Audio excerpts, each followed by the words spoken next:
চীনের রাজধানী বেইজিংয়ে ভারী বর্ষণে নাকাল জনজীবন, বয়ে গেছে শক্তিশালী ঝড়ো বাতাসও। মঙ্গলবার বিকেলে এমন আবহাওয়া প্রায় 1 ঘণ্টা স্থায়ী হয়। এতে দুর্ভোগে পড়ে সেখানকার বাসিন্দারা।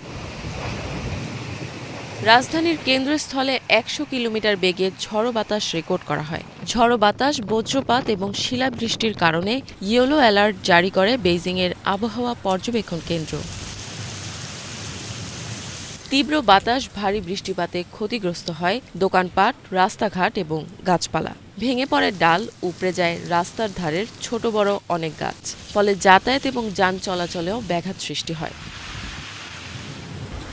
বেইজিংয়ের আবহাওয়া পর্যবেক্ষণ কেন্দ্র জানিয়েছে, তাপমাত্রা বাড়ার কারণে চীনের কিছু কিছু অঞ্চল এ বছর চরম আবহাওয়া পরিস্থিতির শিকার হতে পারে।